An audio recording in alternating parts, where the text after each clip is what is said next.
ಬೆಳ್ಳಿ ಹಬ್ಬದ ಈ ಆಚರಣೆಯ ಸಂದರ್ಭದಲ್ಲಿ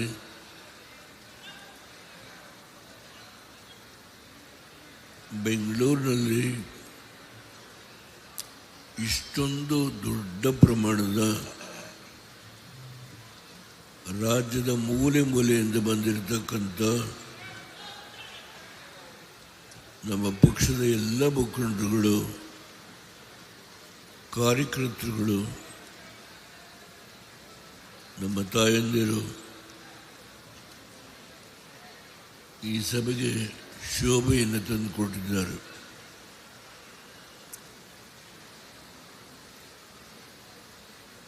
ನಾನು ಹೆಚ್ಚು ಮಾತನಾಡಲಿಕ್ಕೆ ಹೋಗಲ್ಲ. ಕುಮಾರಸ್ವಾಮಿಯವರು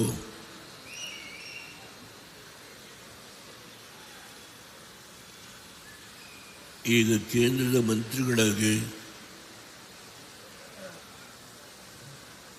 ಏನು ಕರ್ತವ್ಯವನ್ನು ನಿರ್ವಹಣೆ ಮಾಡ್ತಾ ಇದ್ದಾರೆ. ಈ ಸಂದರ್ಭದಲ್ಲಿ ಅವರು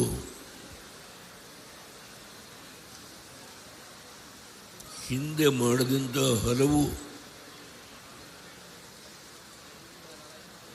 ನಿರ್ಣಯಗಳನ್ನು ನಾನು ಈ ಸಂದರ್ಭದಲ್ಲಿ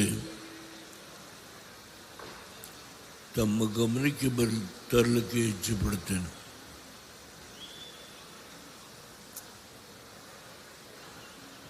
ಬಹುಶಃ ಇಡೀ ರಾಷ್ಟ್ರದಲ್ಲಿ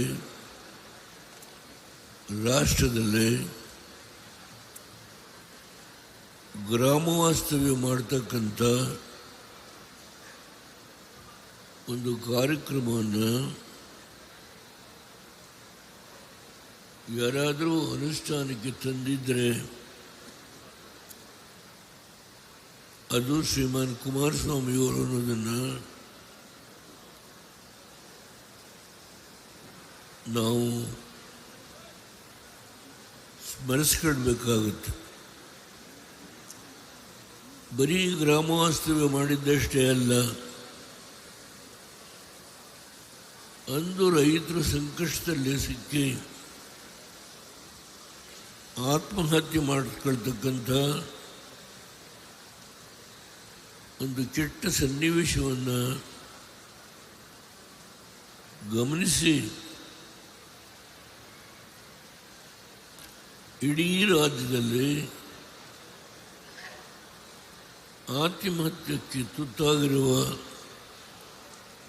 ಎಲ್ಲ ಕುಟುಂಬಗಳಿಗೆ ಆರ್ಥಿಕ ನೆರವನ್ನು ಕೊಡುವ ಒಂದು ಅತ್ಯಂತ ಪ್ರಾಮಾಣಿಕ ಪ್ರಯತ್ನ ಮಾಡಿದರು. ಆಗ ರಾಜ್ಯದಲ್ಲಿ ಕಾಂಗ್ರೆಸ್ ಸರ್ಕಾರ ಇತ್ತು. ಇರ್ತಕ್ಕಂಥವರೇ ಮುಖ್ಯಮಂತ್ರಿಗಳು ಅವತ್ತು ಕೂಡ. ದುರಂತ ಏನೆಂದರೆ ಅವರು ಯಾವುದೇ ರೈತ ಆತ್ಮಹತ್ಯೆ ಮಾಡಿಕೊಂಡವರಿಗೆ ಮುಖ್ಯಮಂತ್ರಿ ಆಗಿದ್ದು ಯಾವುದೇ ಆರ್ಥಿಕ ನೆರವನ್ನು ಕೊಡತಕ್ಕಂಥ ಒಂದು ನಿರ್ಣಯ ಮಾಡಲಿಲ್ಲ. ಆ ಸಂದರ್ಭದಲ್ಲಿ ನನಗೆ ಜ್ಞಾಪಕ ಇರೋ ಪ್ರಕಾರ ಎಸ್.ಎಂ. ಕೃಷ್ಣ ಅವರು ಮಂಡ್ಯದಲ್ಲಿ ಮಾತ್ರ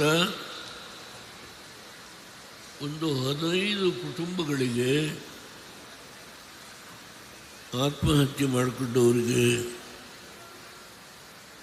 ಆರ್ಥಿಕ ನೆರವನ್ನು ಕೊಟ್ಟು,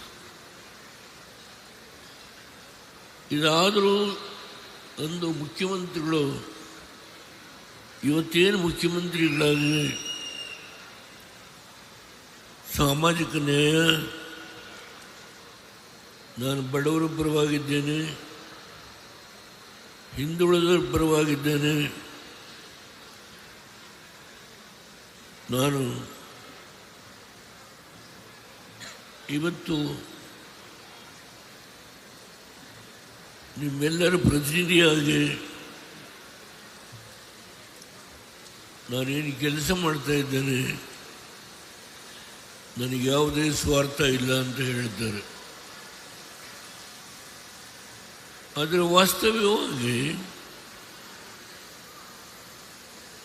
ಅವರು ನಡೆದು ಬಂದಂಥ ದಾರಿ ನಾನು ಟೀಕೆ ಮಾಡಲ್ಲ, ಅದರ ಅವಶ್ಯಕತೆ ಇಲ್ಲ.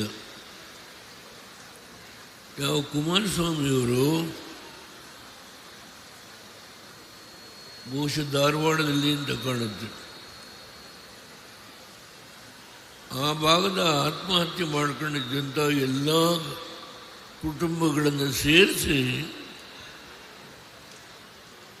ಅವರೆಲ್ಲರಿಗೆ ಆರ್ಥಿಕ ನೆರವನ್ನು ಕೊಟ್ಟು, ಇದಾದರೂ ರಾಜ್ಯದ ಮುಖ್ಯಮಂತ್ರಿಗಳು ಇವತ್ತು ಅವರ ಮನಸ್ಸು ಆ ನೋವಿಗೆ ತುತ್ತಾದಂಥ ಬಡ ಕುಟುಂಬಗಳ ಬಗ್ಗೆ ಗಮನ ಹರಿಸ್ತಿಲ್ಲ. ನಾನು ಆರೋಪ ಮಾಡ್ತಾ ಇಲ್ಲ, ವಾಸ್ತವಾಂಶವನ್ನು ನಿಮ್ಮೆಲ್ಲರ ಗಮನಕ್ಕೆ ತರ್ತಾ ಇದ್ದೇನೆ. ಬಹುಶಃ ಈ ಬೆಳ್ಳಿ ಹಬ್ಬದ ಒಂದು ಆಚರಣೆಯ ಸಂದರ್ಭದಲ್ಲಿ ಈಗೇನು ದತ್ತ ಅವರು ಮಾತನಾಡಿದರು, ನಾವು ಮುಂದೆ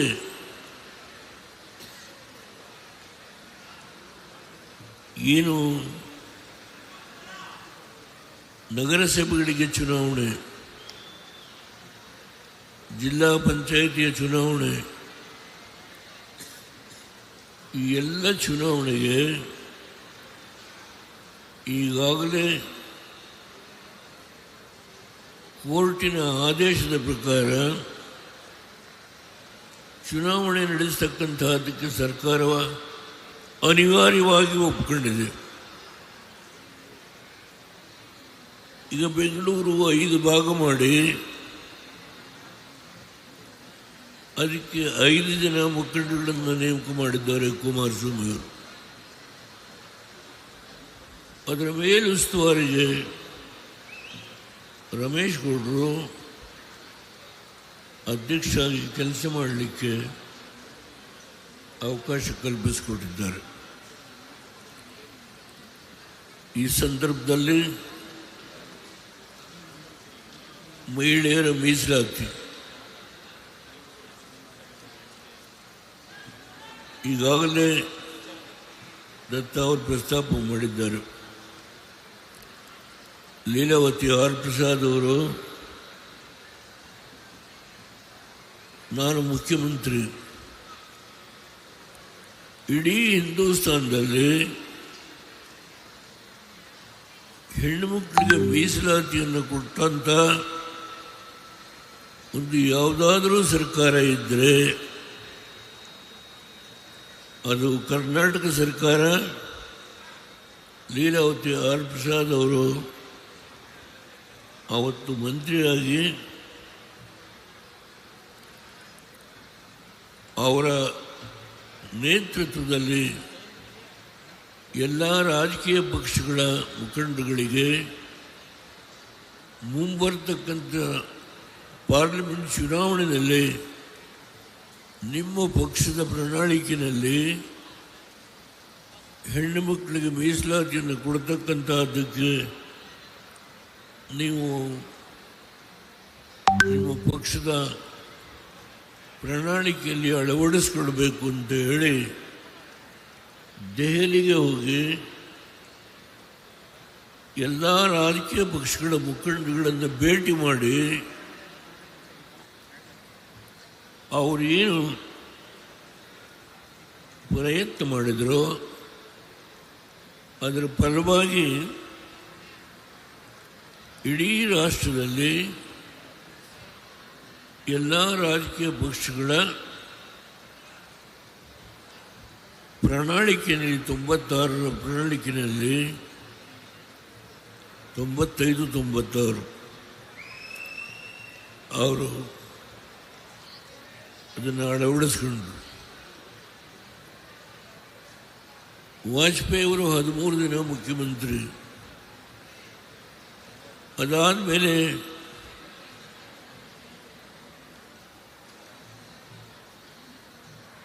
ಹದಿಮೂರು ಪಕ್ಷಗಳ ಒಕ್ಕೂಟ, ಅದರ ಮುಖ್ಯಸ್ಥನಾಗಿ ನಾನು ಪ್ರಧಾನಮಂತ್ರಿಯಾಗಿ ಅಧಿಕಾರವನ್ನು ಸ್ವೀಕಾರ ಮಾಡಿದೆ. ಆ ಸಂದರ್ಭದಲ್ಲಿ ಈ ರಾಷ್ಟ್ರದ ಸಂವಿಧಾನಕ್ಕೆ 71ನೇ ತಿದ್ದುಪಡಿಯನ್ನು ತಂದು ಹೆಣ್ಣು ಮಕ್ಕಳಿಗೆ 33% ರಿಸರ್ವೇಷನ್ ಕೊಡಬೇಕು ಅಂತ ಹೇಳಿ ತೀರ್ಮಾನ ಮಾಡಿದೆ. ಅಂದಿನ ಸ್ಪೀಕರ್ ಅವರು ಬಹಳ ಉತ್ಸಾಹದಿಂದ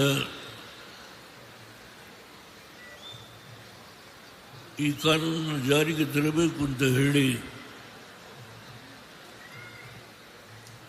ಅವರು ಕ್ವಶನ್ ಅವರು ಕೂಡ ಸಸ್ಪೆಂಡ್ ಮಾಡಿ ಚರ್ಚೆ ಮಾಡೋಣ ಅಂತ ಹೇಳಿ ತೀರ್ಮಾನ ಮಾಡಿದ್ರು. ಉಮಾಭಾರತಿಯವರು ಭಾರತೀಯ ಜನತಾ ಪಾರ್ಟಿಯ ಒಬ್ಬ ಹಿಂದುಳಿದ ಸಮಾಜಕ್ಕೆ ಸೇರಿದ ಹೆಣ್ಣುಮಗಳು. ಉತ್ತರ ಪ್ರದೇಶದಲ್ಲಿ ಮುಖ್ಯಮಂತ್ರಿ ಆಗಿದ್ದರು. ಅವರು ಧರಣಕ್ಕೆ ಹೋದರು. ನೀವು ಹಿಂದುಳಿದವರಿಗೆ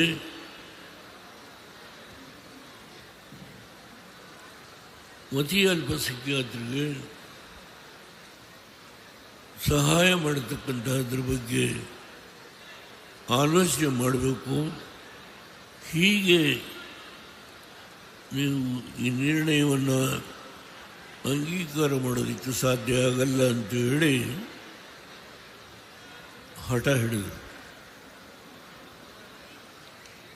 ಆ ಒಂದು ಸನ್ನಿವೇಶದಲ್ಲಿ ನಾನು ಅದನ್ನು ಕಾರ್ಯಗತ ಮಾಡಲಿಕ್ಕಾಗಲಿಲ್ಲ. ಆದರೆ ನರೇಂದ್ರ ಮೋದಿಯವರು ಈ ರಾಷ್ಟ್ರದ ಜನತೆಯ ಆಶೀರ್ವಾದದಿಂದ ಅವರ ಅಧಿಕಾರಕ್ಕೆ ಬಂದ ಮೇಲೆ 1924 23-24 ಇರಬಹುದು, ಅವರು ಅಸೆಂಬ್ಲಿ ಮತ್ತು ಪಾರ್ಲಿಮೆಂಟಿಗೆ ಹೆಣ್ಣು ಮಕ್ಕಳಿಗೆ ರಿಸರ್ವೇಷನ್ ಕೊಡ್ತಕ್ಕಂಥ ತಿದ್ದುಪಡಿಯನ್ನು ರಾಜ್ಯಸಭೆ ಮತ್ತು ಲೋಕಸಭೆಯಲ್ಲಿ ಎರಡೂ ಕಡೆ ಅಂಗೀಕಾರ ಮಾಡಿಸಿದರು. ಇದು ಸತ್ಯಾಂಶ. ಈಗ ಮುಂಬರ್ತಕ್ಕಂಥ ಲೋಕಸಭೆ ಮತ್ತು ರಾಜ್ಯಸಭೆ 16, 17, 18 ಈ 3 ದಿನ ಈ ಹೆಣ್ಣುಮಕ್ಕಳ ರಿಸರ್ವೇಷನ್ ಬಗ್ಗೆನೇ ಚರ್ಚೆ ಆಗುತ್ತೆ. ಇದರ ಜೊತೆಗೆ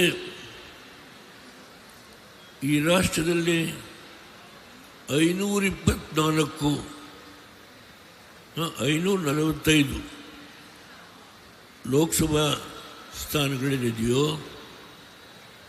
ಅದು ಸುಮಾರು 858-68 ಹೋಗುತ್ತೆ. ಕರ್ನಾಟಕಕ್ಕೆ ಇವತ್ತು 28 ಸ್ಥಾನ ಏನಿದೆಯೋ 42 ಸ್ಥಾನ ಬರುತ್ತೆ. ಅದರಿಂದ ಇವತ್ತೇನು ಕುಮಾರಸ್ವಾಮಿಯವರ ನೇತೃತ್ವದಲ್ಲಿ ಇಷ್ಟೊಂದು ದೊಡ್ಡ ಪ್ರಮಾಣದ ಸಭೆ ರಾಜ್ಯದ ಮೂಲೆ ಮೂಲೆಯಿಂದ ಬಂದಿದ್ದಾರೆ, ಇದು ಬಹುಶಃ ನನ್ನ ದೃಷ್ಟಿನಲ್ಲಿ ಇಂತಹ ಸಭೆ ಬೆಂಗಳೂರಲ್ಲಿ ಹಿಂದೆ ನಡೆದಿಲ್ಲ. ಇವತ್ತು ನಾನು ಬರಬೇಕಾದ್ರೆ ಇನ್ನೂ ವೆಹಿಕಲ್ಗಳು ಬರ್ತಾ ಇದ್ದಾವೆ. ಬಹುಶಃ 2 ಲಕ್ಷಕ್ಕೂ ಹೆಚ್ಚು ಈ ಸಭೆ ಇವತ್ತು ಇಲ್ಲಿ ಸೇರಿರ್ಬೋದು. ನಿಖಿಲ್ ಕುಮಾರಸ್ವಾಮಿಯವರು ಕಳೆದ 1 ವರ್ಷದಿಂದ ಹಲವಾರು ಕ್ಷೇತ್ರಗಳಿಗೆ ಹೋಗಿ ಪಕ್ಷದ ಸಂಘಟನೆ ಮತ್ತು ಮುಂದೆ ಜಿಲ್ಲಾ ಪಂಚಾಯತಿ ತಾಲೂಕು ಪಂಚಾಯತಿಗೆ ನಿಲ್ತಕ್ಕಂಥ ಶಕ್ತಿ ಇರತಕ್ಕಂಥ ನಮ್ಮ ಪಕ್ಷದ ಹುರಿಯಾರುಗಳನ್ನು ಗುರುತಿಸ್ತಕ್ಕಂಥದ್ದು. ನಮ್ಮ ಚಿಕ್ಕನಹಳ್ಳಿ ಬಾಬು ಬಂದಿದ್ದಾರೆ ಅಂತ ಕಾಣುತ್ತೆ, ಅವರು ತೆರೆ ಹೋಗಿದ್ದಾರೆ. ಅದರಿಂದ ಇದು ಕೇವಲ ದೇವೇಗೌಡರು ಕುಟುಂಬಕ್ಕೆ ಸಂಬಂಧಪಟ್ಟಂಥ ಪಕ್ಷ ಅಲ್ಲ. ಇದು ಇಡೀ ರಾಜ್ಯದಲ್ಲಿ ಸಾಮಾಜಿಕ ನ್ಯಾಯದ ಬಗ್ಗೆ ಚರ್ಚೆ ಮಾಡೋದಾದರೆ ನಾನು ಯಾವ ವೇದಿಕೆಯಲ್ಲಿ ಬೇಕಾದರೂ ಚರ್ಚೆ ಮಾಡಲಿಕ್ಕೆ ಸಿದ್ಧ ಇದ್ದೇನೆ.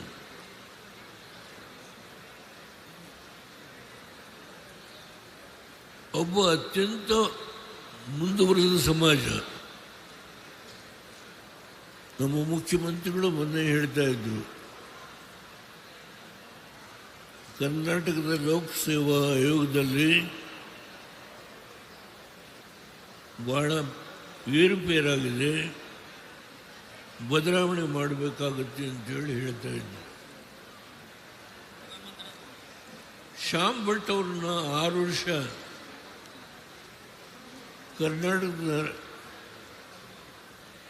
ಲೋಕಸೇವಾ ಆಯೋಗದ ಅಧ್ಯಕ್ಷರು ಮಾಡಿದ್ಯಾರು? ಅವತ್ತು ನೀವು ಹಿಂದುಳಿದವ್ರ ಬಗ್ಗೆ ಯೋಚನೆ ಮಾಡಲಿಲ್ವಾ? ಮತೀಯ ಅಲ್ಪಸಂಖ್ಯಾತರ ಬಗ್ಗೆ ಯೋಚನೆ ಮಾಡಲಿಲ್ವಾ? ಕೇವಲ ಅಹಿಂದ ಸ್ವಾರ್ಥಕ್ಕೆ ನೀವೇನು ಬೆಳೆಸ್ತಾ ಇದ್ದೀರಿ? ವಾಸ್ತವಾಂಶ ಈ ಪ್ರಶ್ನೆ ನೀವು ನಿಮ್ಮ ಮನಸ್ಸಿಗೆ ಹಾಕೊಳ್ಳಿ, ಸತ್ಯ ಹೊರಗೆ ಬರುತ್ತೆ. ನಾನು ಒಬ್ಬ ಮುಸ್ಲಿಂ ಲೀಡರ್ನ ಗೆಲ್ಲಿಸಲಿಕ್ಕೆ ದತ್ತ ಇದ್ದಾರೆ, ದ್ರೈದ ನಾರಾಯಣ ರ್ಯಾಲಿ ಮಾಡಿದ್ವಿ. ಆ ರ್ಯಾಲಿಗೆ ಬರಲಿಲ್ಲ ನಮ್ಮ ಶ್ರೀಮಾನ್ ಸಿದ್ದರಾಮಯ್ಯವರು. ಸಭೆ ಮುಗಿಯುವ ಕೊನೆಯ ಘಟ್ಟದಲ್ಲಿ ಮೆಲುಕು ಹಾಕಲಿಕ್ಕೆ ಬಂದರು. ತುಂಬ ವಿಷಯ ಮಾತಾಡುವರು. ಕುಮಾರಸ್ವಾಮಿಯವರು ಅಂಗವಿಕಲರ ಬಗ್ಗೆ, ಈ ರಾಜ್ಯದಲ್ಲಿರ್ತಕ್ಕಂಥ ಅಂಗವಿಕಲರನ್ನೆಲ್ಲ ಸೇರಿಸಿ ಅವ್ರಿಗೆ 1 ತಿಂಗಳಿಗೆ 1000 ರೂಪಾಯಿ ಮಾಸಾಶನ ಕೊಡ್ತಕ್ಕಂಥ ತೀರ್ಮಾನ ಮಾಡಿದರೆ ಅದು ಶ್ರೀಮಾನ್ ಕುಮಾರಸ್ವಾಮಿಯವರು ಅದನ್ನು ನಾನು ಈ ಸಭೆ ಗಮನಕ್ಕೆ ತರಲಿಕ್ಕೆ ಇಚ್ಛೆ ಪಡುತ್ತೇನೆ. ಇನ್ನೂ ಹಲವಾರು ವಿಷಯಗಳು ಹೇಳಬಹುದು. ನಾನು ಹೆಣ್ಣು ಮಕ್ಕಳಿಗೆ ಏನೇನು ಆರ್ಥಿಕ ನೆರವನ್ನು ಕೊಡತಕ್ಕಂಥ ತೀರ್ಮಾನ ಮಾಡಿದರು. ಹೀಗೆ ಜಾತ್ಯತೀತ ಜನತಾದಳಕ್ಕೆ ಒಂದು ಕಾರ್ಯಕ್ರಮದಲ್ಲಿ ನೆಲೆಗಟ್ಟಿದೆ. ಅದರ ಆಧಾರದ ಮೇಲೆ ಹೋಗ್ತೇವೆ ನಾವು. ಹೌದು, ಕುಮಾರಸ್ವಾಮಿಯವರ ಸರ್ಕಾರವನ್ನು ತೆಗೆದವರು ನೀವು.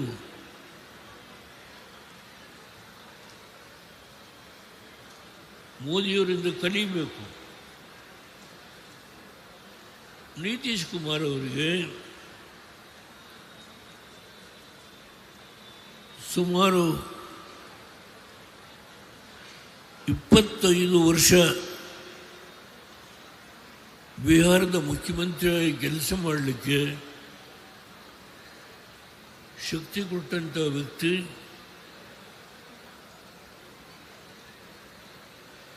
ಇಂದಿನ ಪ್ರಧಾನಮಂತ್ರಿ ಮೋದಿಯವರು.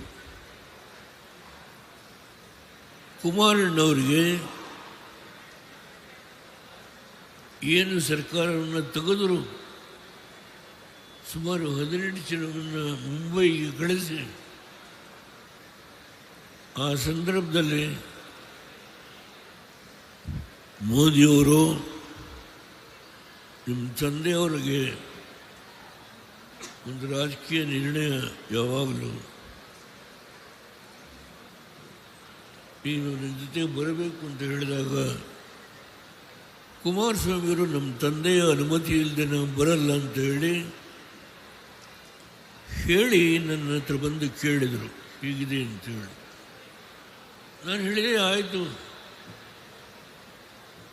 ನಾವು ಸುಮಾರು 60-65 ವರ್ಷ ಕಾಂಗ್ರೆಸ್ ಏಟಿನ ಮೇಲೆ ಏಟು ಎಲ್ಲವನ್ನು ನಾವು ಸಹಿಸ್ಕೊಂಡು ಬಂದ್ವಿ. ಅಂದರೆ ಈ ಸಂದರ್ಭದಲ್ಲಿ ನೀವು ಮೋದಿಯವ್ರ ಜೊತೆ ಹೋಗೋದಕ್ಕೆ ನನ್ನದು ಅನುಮತಿ ಇದೆ ಅಂತ ಹೇಳಿದ ಮೇಲೆ ಕುಮಾರಸ್ವಾಮಿಯವರು ರಾಜಕೀಯ ನಿರ್ಣಯವನ್ನು ತೆಗೆದುಕೊಂಡರು. ಈ ವಾಸ್ತವಾಂಶವನ್ನು ನಾಡಿನ ಜನತೆಯ ಮುಂದೆ, ಈ ರಾಷ್ಟ್ರದ ಜನತೆಯ ಮುಂದೆ ನಾನು ಹೇಳಲಿಕ್ಕೆ ಯಾವ ಆತಂಕ ಇಲ್ಲ. ಇವತ್ತು ಕೇಂದ್ರದಲ್ಲಿ 2 ಇಲಾಖೆಗಳನ್ನು ಕೊಟ್ಟಿದ್ದಾರೆ ಕುಮಾರಸ್ವಾಮಿಯವರಿಗೆ. ಈ ರಾಷ್ಟ್ರದಲ್ಲಿ ನಿರುದ್ಯೋಗವನ್ನು ಬಗೆಹರಿಸ್ತಕ್ಕಂಥದ್ದಿರ್ಬೋದು, ಜನಗಳಿಗೆ ಅನೇಕ ಕೈಗಾರಿಕೆಗಳನ್ನು ಮಾಡಿ ಆರ್ಥಿಕ ಶಕ್ತಿಯನ್ನು ತುಂಬತಕ್ಕಂಥ ಹಿನ್ನೆಲೆಯಲ್ಲಿ ಅವ್ರಿಗೇನು ಶಕ್ತಿ ಕೊಟ್ಟಿದ್ದಾರೆ. ದುರಂತ ಕರ್ನಾಟಕದಲ್ಲಿ ಕುಮಾರಸ್ವಾಮಿಗೆ ಸಹಕಾರ ಕೊಡ್ತಾ ಇಲ್ಲ. ಇದರ ಬಗ್ಗೆ ನಾನು ಚರ್ಚೆ ಮಾಡಲಿಕ್ಕೆ ಹೋಗೋದಿಲ್ಲ. ತುಂಬ ವಿಷಯ ಇದೆ.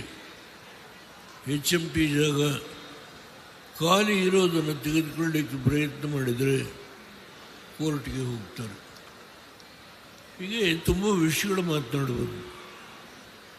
ಅದರಿಂದ ದಯಮಾಡಿ ಈ ಪಕ್ಷ ಒಂದು ಪ್ರಾದೇಶಿಕ ಪಕ್ಷ.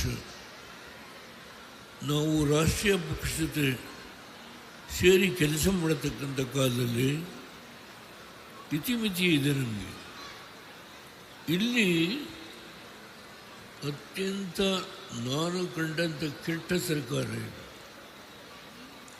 ನನ್ನ 65 ವರ್ಷದ ಇತಿಹಾಸದಲ್ಲಿ ಇಂಥ ಕೆಟ್ಟ ಸರ್ಕಾರವನ್ನು ನಾನು ನೋಡಲಿಲ್ಲ. ಈ ಸರ್ಕಾರ ಇನ್ನು 2 ವರ್ಷ ಇರಬಹುದು, ಮುಂದೆ ನಾವೇ ಬರ್ತೀವಿ ಅಂತ ಹೇಳ್ತಾರೆ. ಹೇಳಿ, ಹೌದು, ನನಗೆ ಈಗ 93, ನೀನು 1 ತಿಂಗಳು ಮುಗಿತಾ ಬಂತು. ಆದರೂ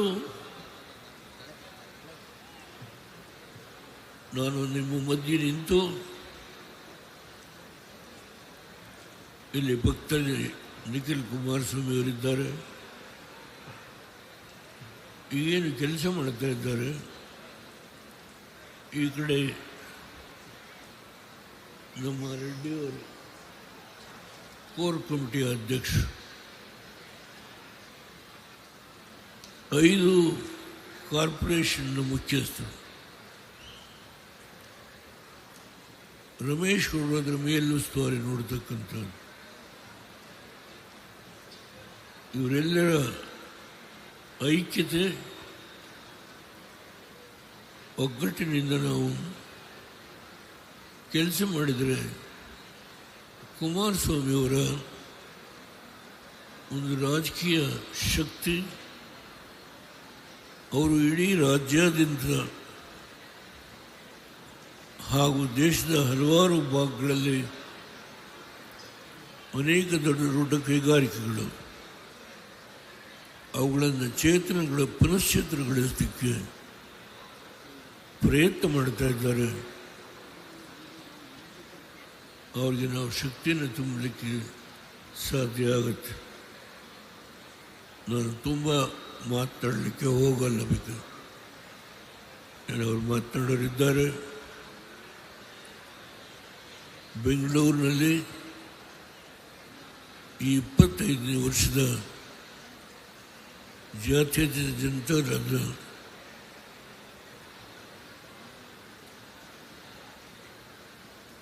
ಹುಟ್ಟುಹಬ್ಬ ಅಂತ ಕರೆಯೋಣ.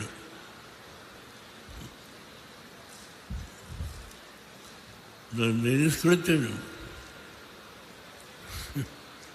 ನಮ್ಮ ಪಕ್ಷದ ಕಚೇರಿ ಹೇಗೆ ನಮ್ಮ ವಕೀಲರು ಹೇಳಿದರು ಬೇಡ ಅಂತ ಹೇಳಿ ಸಿದ್ದರಾಮಯ್ಯರು ನಾರಾಯಣಸ್ವಾಮಿ ಅವತ್ತು ಕಾರಿಗೆ ಒಂದು ಅರ್ಜಿ ಹಾಕಿಸಿದರು. ಅದರ ದುಷ್ಪರಿಣಾಮ ನಾವು ಯಾವ ಕಾಂಗ್ರೆಸ್ ಆಫೀಸ್ ನಾವಿದ್ದುವೋ ಅದನ್ನು ಬಿಟ್ಟುಕೊಡ್ಬೇಕಾಗಿ ಬಂತು. ಅವತ್ತಾದಂಥ ಘಟನೆ ನನ್ನ ಜೀವನದಲ್ಲಿ ನಾನು ಎಂದೂ ಮರೆಯೋದಿಲ್ಲ. ರಮೇಶ್ ಗೌಡರಿದ್ದಾರೆ, ಬಹುಶಃ ನಮ್ಮ ಅವತ್ತು ಕಾರ್ಪೊರೇಷನ್ ಅಧ್ಯಕ್ಷ, ನಮ್ಮ ಪಕ್ಷದ ಕಾರ್ಪೊರೇಷನ್ ಲೀಡರಾಗಿ ಇರಬೇಕು. ಅವರು ಇದೇ ಸಿದ್ದರಾಮಯ್ಯರು ಕಾರ್ಪೊರೇಷನ್ ಕಮಿಷನ್ಗೆ ಜಾಗ ಕೊಡು ಅಂತ ಹೇಳಿದಾಗ ಗೌಡರು ಬಂದು ಧರಣ ಕೂರ್ತಾರೆ ಅಂತ ಹೇಳಿ 6 ಗಂಟೆಗೆ ಕಾರ್ಪೊರೇಷನ್ ಆಫೀಸ್ ಮುಂದೆ ಇರಬೇಕು, ಕೂತಿರ್ಬೇಕು ಹೇಳಿದಾಗ ಅದೇ ಕಮಿಷನರು ಕರೆಸಿ ಒಬ್ಬ ಕುರುಬರ ಹೆಣ್ಣುಮಗಳು ಆ ಜಾಗವನ್ನು ನಮಗೆ ಕೊಟ್ಟು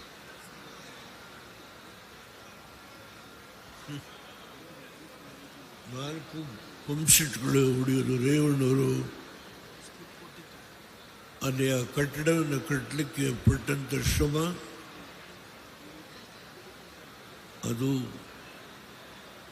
ಕಣ್ಣಿಂದ ನೋಡುವವರಿಗೆ ಗೊತ್ತಿದೆ. ಇವತ್ತು ಅಂತಹ ಸುಂದರವಾದಂಥ ಒಂದು ಕಟ್ಟಡ, ಅದಕ್ಕೆ ಜಯಪ್ರಕಾಶ್ ನಾರಾಯಣ್ ಅವರ ಹೆಸರನ್ನು ನಾವಿಟ್ಟಿದ್ದೇವೆ, ನಮ್ಮ ಯಾರ ಹೆಸರನ್ನು ಇಡಲಿಲ್ಲ. ಅಂದರೆ ಈ ಪಕ್ಷ ಸ್ವಾತಂತ್ರ್ಯಕ್ಕೆ, 2ನೇ ಸ್ವಾತಂತ್ರ್ಯಕ್ಕೆ ಹೋರಾಟ ಮಾಡಿದಂಥ JP ಅವರ ನಾಯಕತ್ವದಲ್ಲಿ ಏನು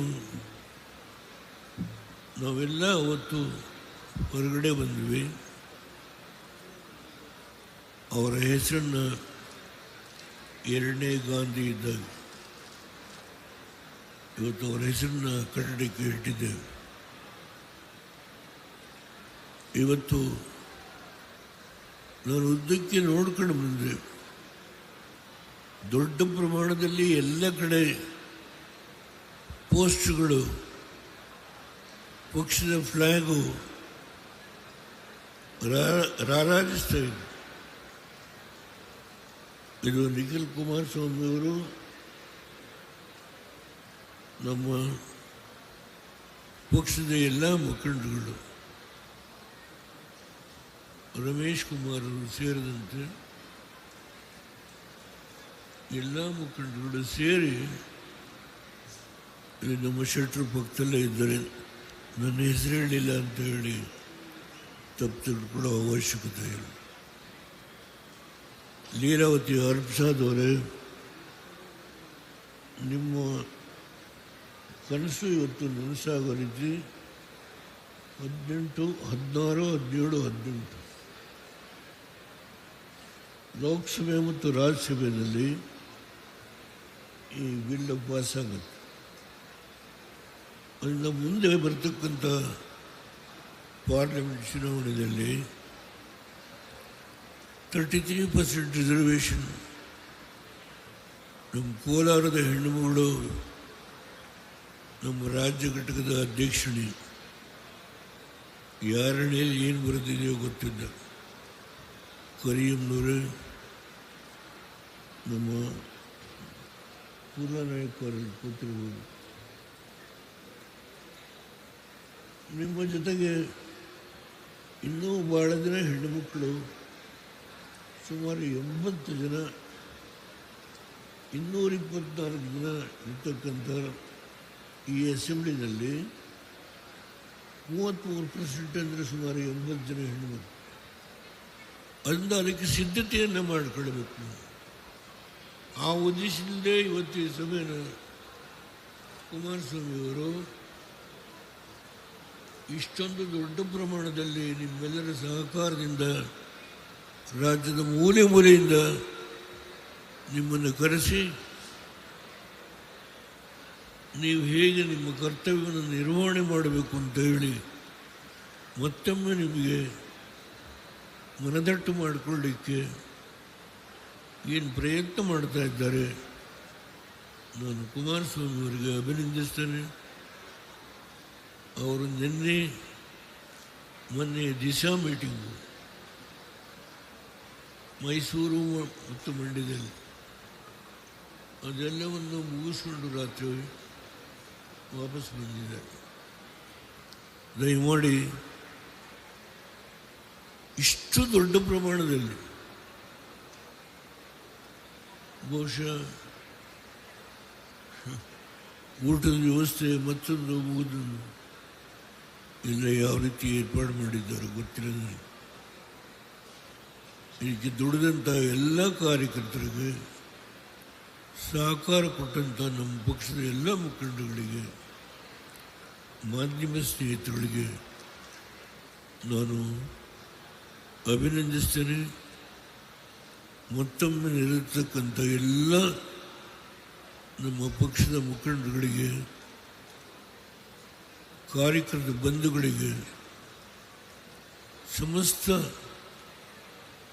ನಮ್ಮ ಮಾಧ್ಯಮದ ಎಲ್ಲ ದೃಷ್ಟಿ ಮಾಧ್ಯಮ, ಅಚ್ಚು ಮಾಧ್ಯಮ ಎಲ್ಲ ಸ್ನೇಹಿತರುಗಳಿಗೆ ನಾನು ನನ್ನ ಅಭಿನಂದನೆ ಸಲ್ಲಿಸಿ ನನ್ನ 4 ಮಾತನ್ನು ಮುಗಿಸ್ತೇನೆ. ಜೈ ಹಿಂದ್, ಜೈ ಭಾರತ್. ಈಗ ನಮ್ಮ ಮಾಜಿ ಸಚಿವರು, ಹಿರಿಯ ಶಾಸಕರಾಗಿರ್ತಕ್ಕಂಥ ಎಚ್ ಡಿ ರೇವಣ್ಣ ಸಾಹೇಬರು ಬಂದಿದ್ದಾರೆ. ಅವ್ರಿಗೂ ಸಹ ನಾನು ಸ್ವಾಗತವನ್ನು ಬಯಸ್ತಾ ಇದ್ದೇನೆ. ಈಗ